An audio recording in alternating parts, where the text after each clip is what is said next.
Narito na muli ang gabay, patnubay, paalala at prediksyon ngayong October 3, 2023 mula kay Master Hans Kua.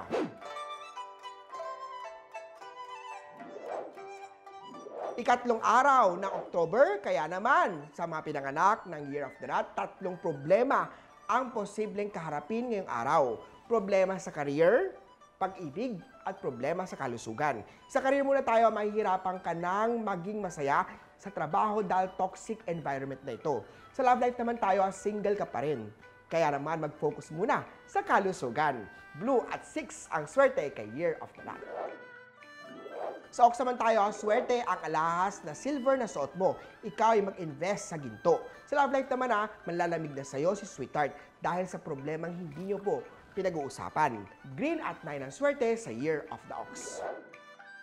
Sa Year of the Tiger naman tayo, may karamdaman o sakit ngunit agad din mawawala yan. Pikit mata mong tatanggapin kahit nasasaktan ka na. Remember, you can close your eyes to the things you don't want to see, but you can close your heart to those you don't want to feel. Maroon at 1 ang swerte sa Year of the Tiger. Sa Year of the Rabbit naman tayo, maganda ang magiging kapalaran ngayong araw, lalo na pagdating sa pera. Dagdagan pa ang sipag at diskarte sa buhay. Pero naman pagdating sa pag-ibig, sawi ngayong araw. Huwag mag-alala dahil may mas better namang parating. Pink at 15 sa Rabbit. Sa Dragon naman tayo, bago simulan ang trabaho ngayong araw, magpasalamat sa blessing na natatanggap. Mas maging aktibo ang isip ngayong araw, may kaibigan kang magpapasaya at tutulong sa'yo. Gray at 5 ang swerte kay Year of the Dragon. Sa Year of the Stick naman tayo, iwasan ang pagsimangot at ugali mong laging galit. Simulan ang ngiti at good vibes ngayong araw dahil kikita ng malaking halaga. Sa love life naman, mas magiging mainit pa ang relasyon nyo. Wow! Yellow at 7 ang swerte sa Year of the Snake. Ang mga pinanganak ng Year of the Horse, pinakamaswerte ngayong araw, mataas ang tsansa na ma-promote ka. Hindi ka na kailangan pang utusan para gawin ang isang bagay, ikaw ay may sariling kusa at malasakit para tapusin ang mga gawain. Dahil activated ang promotion star. Purple at 11 ang swerte sa Year of the Horse. Sa Year of the Goat naman tayo, magiging masaya at magkakaroon ka ng sarili mong negosyo. Business opportunity activated kasi. Sa love life aspect naman tayo, may isang dating katrabaho ang nagkakagusto sa'yo. Kilig, di ba? Brown at 19 ang swerte sa Year of the Goat. Sa Year of the Monkey naman tayo, tigilan mo na ang issue.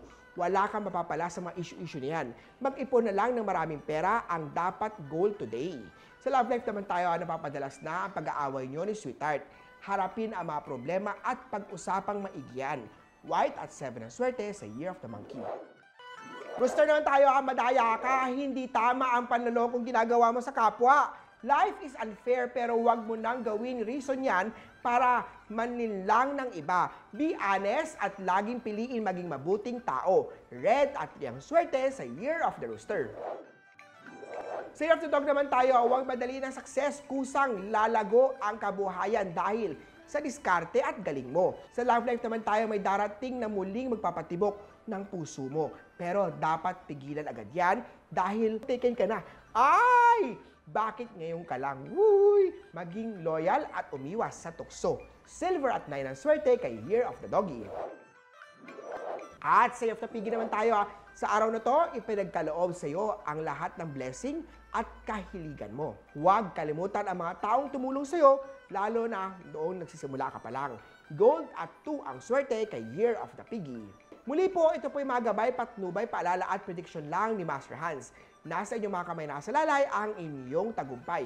Kaya naman, always be positive at i-claim ang mga swerte, mga ka-RSP.